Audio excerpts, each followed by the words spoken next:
우리 지난 시간 누가복음 9장을 이어서 우리 10장 말씀을 살펴보기를 원합니다. 우리 본문을 다시 한번 보시기 바랍니다. 그 후에 주께서 따로 70인을 세우사 친히 가시려는 각 동네와 각 지역으로 둘씩 앞서 보내시며 이르시되 추수할 것은 많되 일꾼이 적으니 그러므로 추수하는 주인에게 청하여 추수할 일꾼들을 보내주소서 하라. 여러분 지난주 설교가 기억나시나요? 예수님께서 나를 따라와라 라고 말씀하셨을 때 따라오다가 두 명의 제자가 이런 말을 합니다.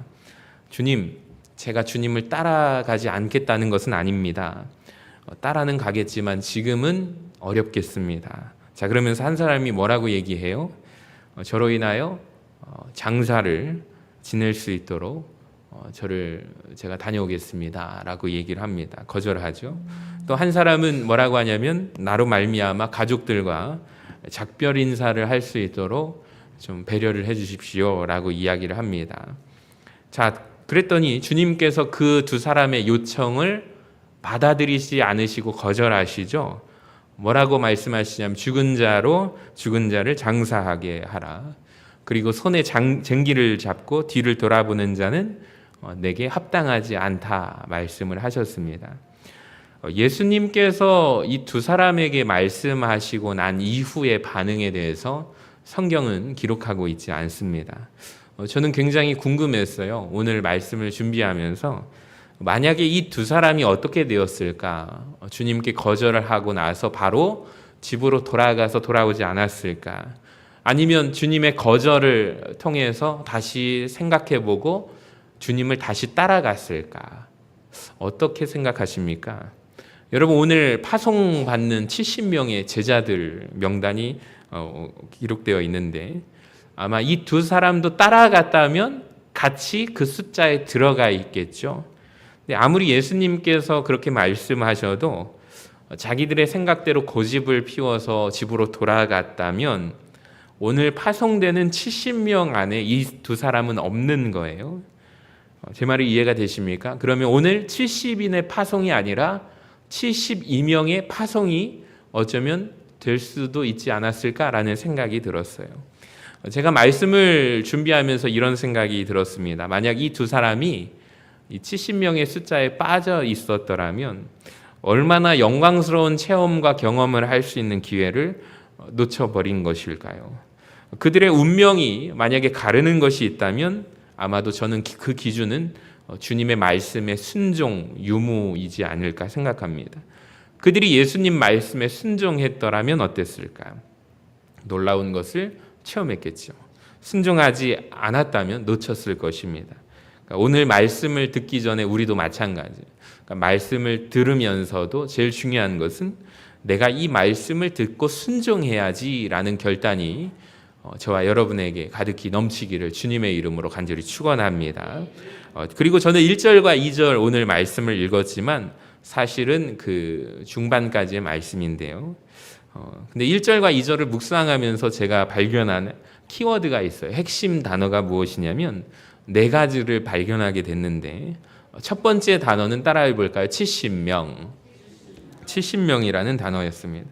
여러분 생각해 보세요. 예수님께서 처음에 오셔서 공생의 사역을 시작하실 때 하나님 나라를 전파하실 때 몇 명이 사역하셨죠?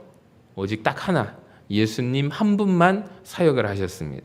자, 그러다가 12제자를 부르셔서 함께 사역하시고 그리고 오늘 70명과 함께 사역하시는 주님의 사역이 확장되는 장면이 나옵니다. 그리고 주님의 사역에 동참하는 사람들이 늘어나고 있습니다. 저는 이 말씀을 준비하면서 우리 교회도 참 이랬으면 좋겠다. 우리가 주님의 나라의 하나님 나라의 사역에 동참하는 사람들이 점점 늘어나기를 주님의 이름으로 간절히 축원합니다. 제가 리모델링을 하고 그 예전에 전혀 사용하지 않았던 문을 하나 사용하고 있어요. 주방 뒷문을 제가 사용하고 있는데 주일에 이제 집에 새벽 마치고 이제 주일 준비하고 잠깐 집에 가서 이제 씻고 옷을 갈아입을 때마다 식당 봉사하시는 분들은 알 거예요. 갑자기 목사님이 식당에서 나타나시네. 그래서 제가 이제 뒷문을 이용하다 보니까 주일 아침마다 이렇게 식당에서 열심히 점심 식사를 준비하는 주방 봉사자들과 인사를 합니다. 참 감사하죠. 그래서 예전에는 코로나 때 조장 한 분만 있거나 많이 계신 조는 한 2명, 정말 많아요 3명 이렇게 준비했던 기억이 나는데 지금은 한 5-6분이, 오늘도 보니까 한 4분이 식당에 계셔서 너무 보기가 아름답더라고요. 확장되는 은혜가 있기를 원합니다. 예수님께서 뭐라고 하셨냐면, 근데 70명이 충분하다, 충분하지 않다? 충분하지 않다. 2절에 보세요. 분명히 말씀하기를 여전히 일꾼이 부족하대요. 더 많은 일꾼이 필요하대요. 왜요? 하나님 나라를 위해서는 일꾼이 필요하다. 헌신할 사람이 필요합니다. 여러분, 우리 교회를 다니실 때 손님으로 다니지 마세요. 그거는 하나님 나라의 제일 안 좋은 모습입니다. 방관자 되지 마세요. 여러분, 헌신자 되시기를 바랍니다. 일꾼으로 다니시기를 바랍니다. 그러니까 추수할 것은 많은데 일꾼은 부족하구나. 주님의 초청이에요. 언제나 부족해요. 그러니까 오늘 말씀을 들으시면서 내가 하나님 나라에 찾으시는 일꾼이 되어야겠다. 여러분 마음의 결단이 있기를 소망합니다. 두 번째 핵심 단어는 저는 2명입니다. 70인을 파송하시면서 둘씩 보내십니다. 따로 보내지 않으세요. 2명씩 함께 동역을 시킵니다. 저는 이게 굉장히 중요한 포인트라고 생각을 해요. 왜 2명일까요? 이게 이유가 있어요. 이 당시에 이스라엘 사회에서 2명 이상이 목격을 해야 증거 능력이 충분합니다. 그러니까 2명 이상의 진술과 증인이 있어야 증거 능력으로 효력이 있어요. 지금 전도하는 중인데 하나님의 말씀을 받아들이면 구원받지만 거부하면 뭐라고 하세요? 발에 있는 먼지를 떨어버리라 라고 말씀하십니다. 심판받을 것이다 라고 말씀하십니다. 그러니까 그 2사람이 증인이 되는 거예요. 여러분, 그러니까 하나님은 우리가 하나님 나라의 일을 일꾼이 되어서 일을 하기를 원하시는데, 하나님은 우리가 혼자 하는 것이 아니라 동역하는 것을 기뻐하는 것 같습니다. 그러니까 서로 다른 2사람이 생각도 다르고 가치관도 달라요. 그러니까 복음 전파라는 하나님 나라 목표를 위해서, 하나의 목표를 위해서 한 마음이 되어 일하는 것이 하나님 보시기에 아름다운 일입니다. 여러분 정말 그래요. 성경에 보면 아름다운 2사람의 동역이 많이 기록되어 있다는 것을 아십니까? 그리고 그 아름다운 동역을, 사역을 칭찬합니다. 구약에서 보시면 여호수아와 같은, 또 갈렙과 같은 동역자를 칭찬하시죠.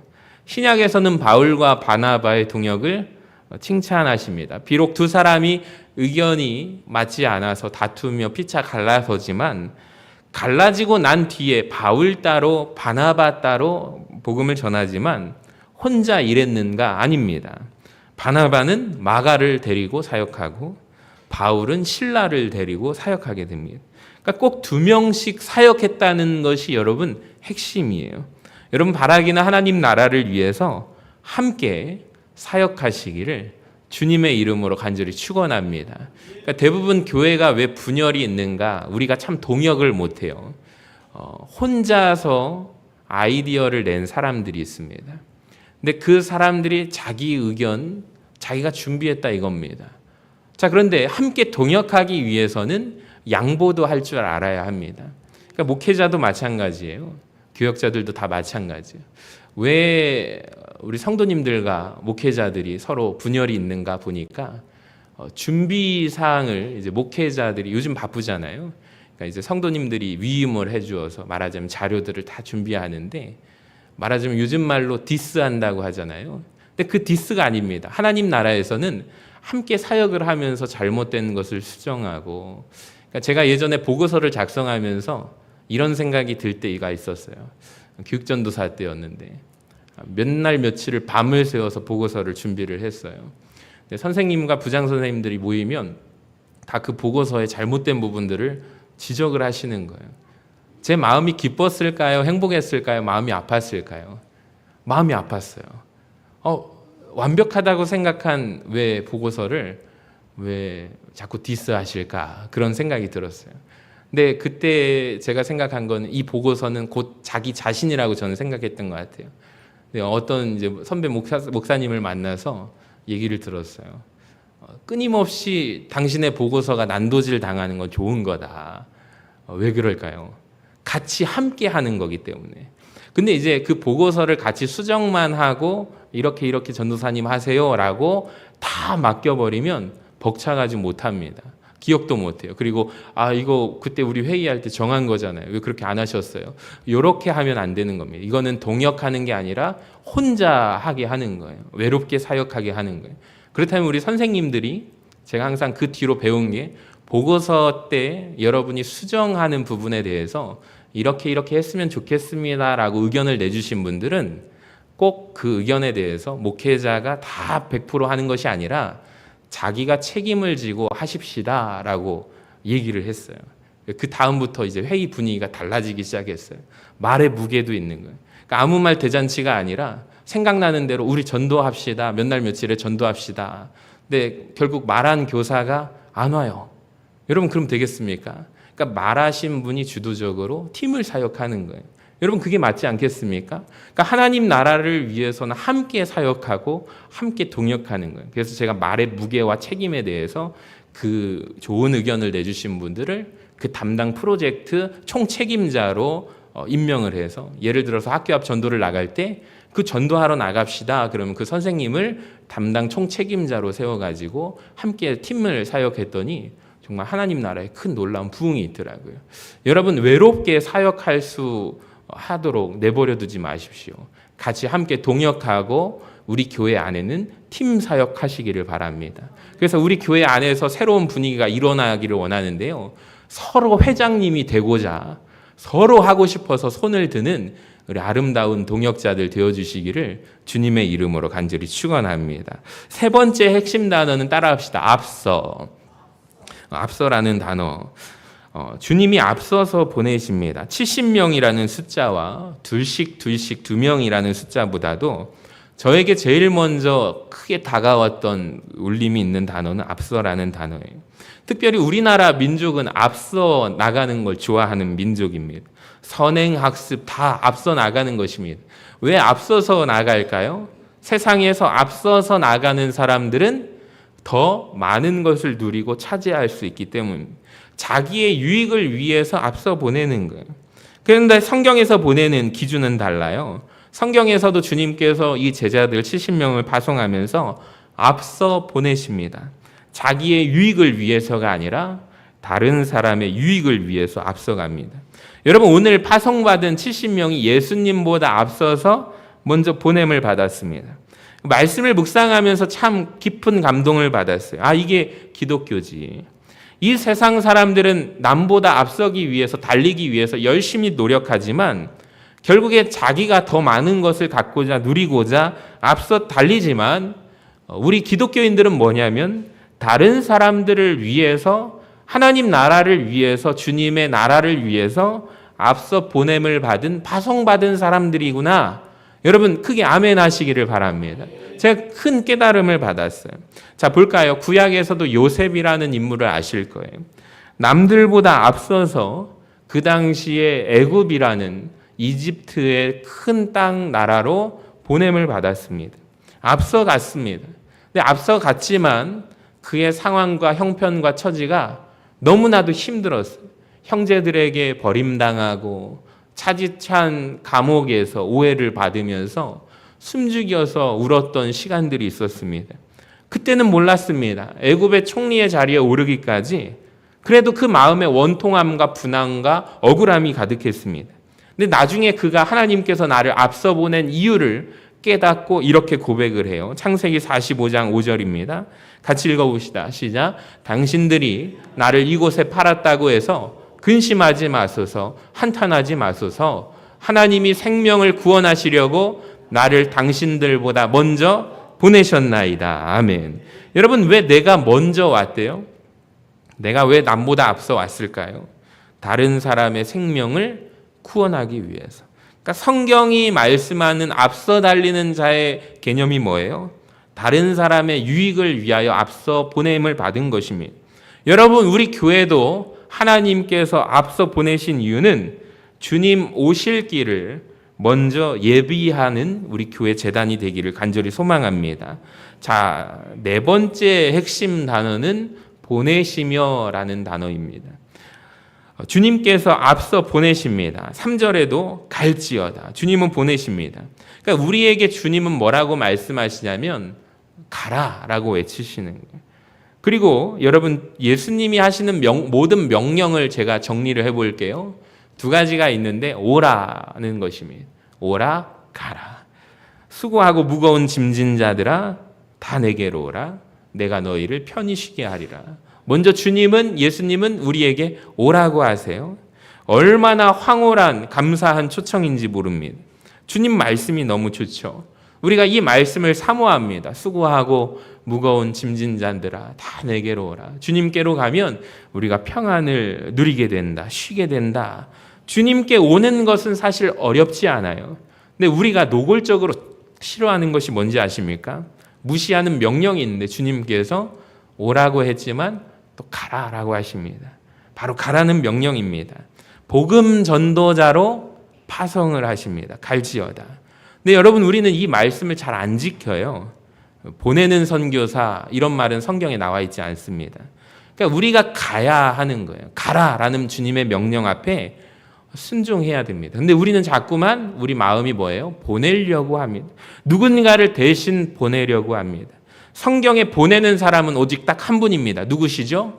우리를 보내시는 예수님만 우리를 보내실 수가 있는 거예요. 그러니까 우리는 다 가야 되는 존재들입니다. 여러분, 내가 선 그 자리에서 주님 말씀 앞에 순종하여 가는 은혜가 있기를 원합니다. 그러니까 내가 부름을 받았다고 우리가 믿고, 여러분, 내가 마지막으로 한번 전도해 본 적이 언제입니까?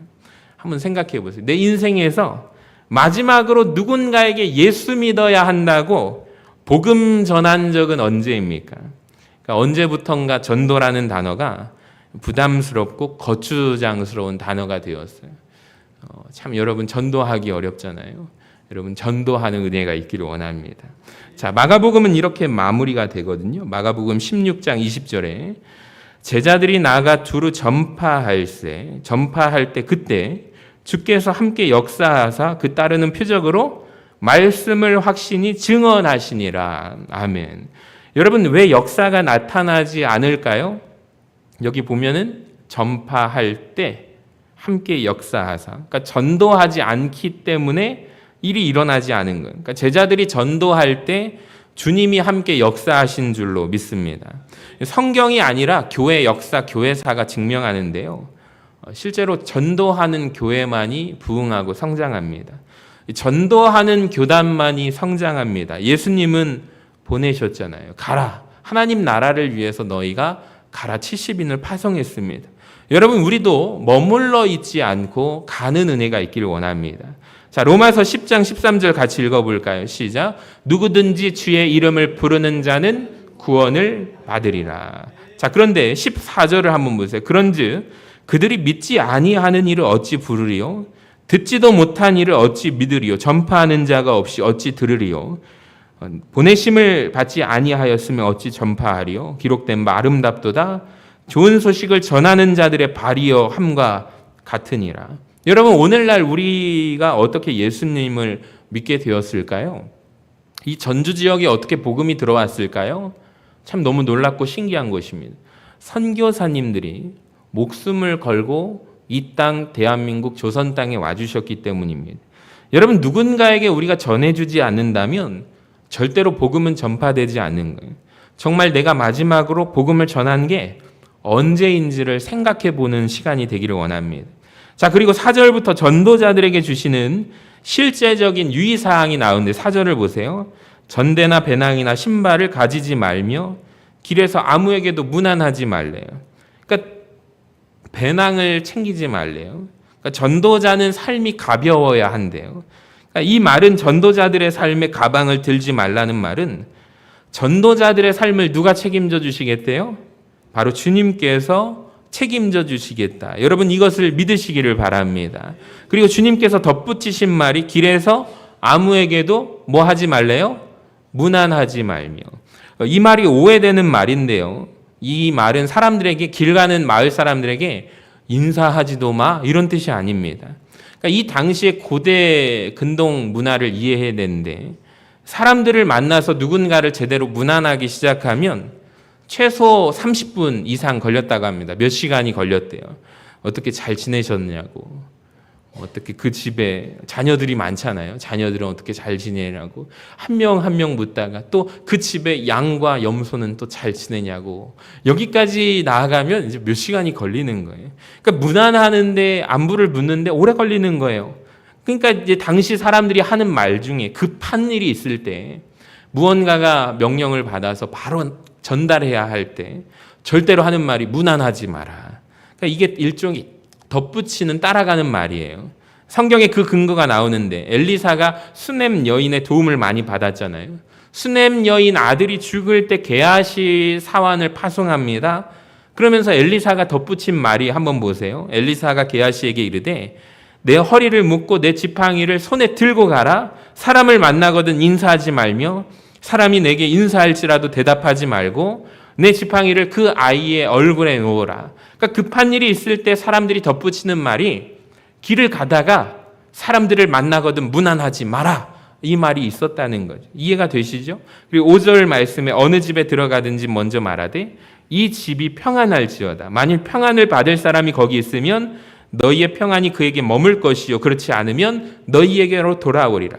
그러니까 먼저 기억할 것은 우리는 어떤 사람인가? 평안을 빌어주는 사람인 줄로 믿습니다.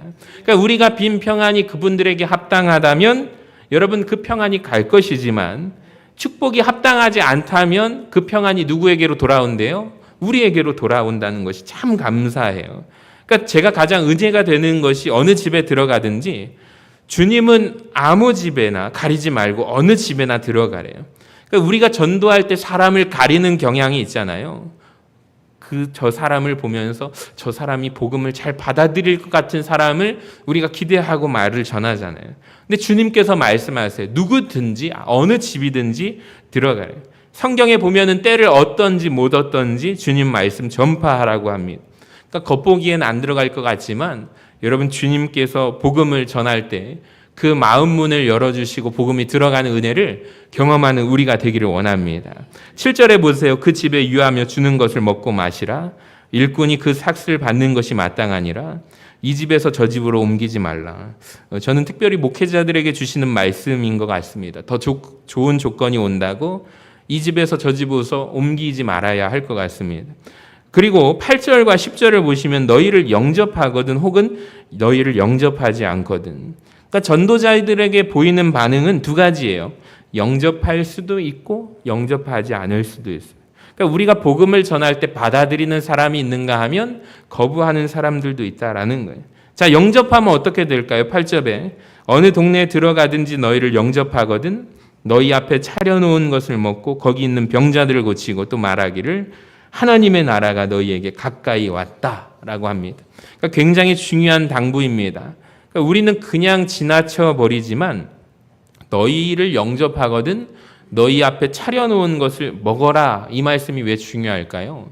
여러분, 이 유대인들은요, 이스라엘 사람들은 음식에 굉장히 매우 민감하죠. 왜 그러냐면 부정한 것이 있고 정한 음식이 있다고 말씀해 주셨기 때문이에요.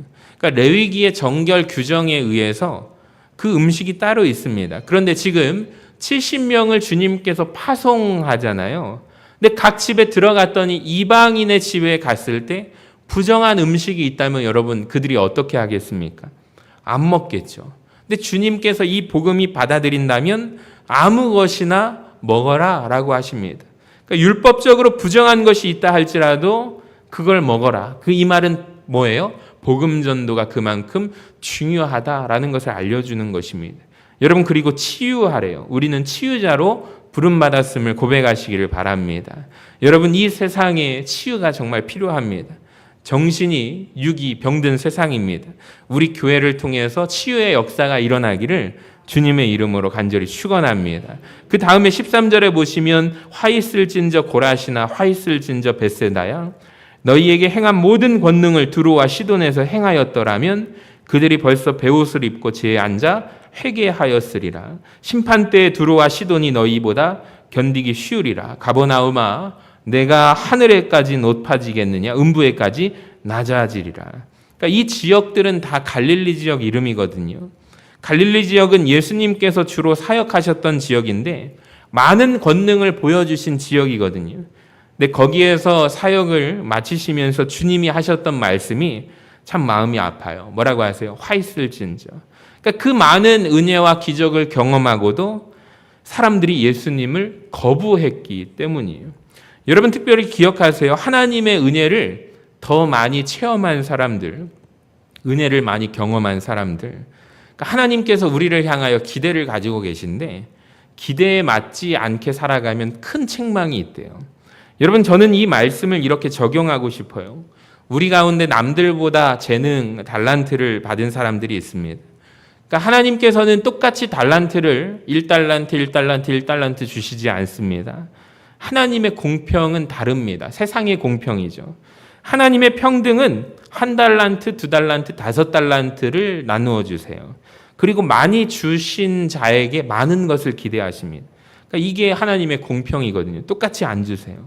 다르게 주세요. 그러니까 내가 남보다 좀 재능을 많이 받았다면 만약에 내가 하나님 뜻대로 안 살잖아요.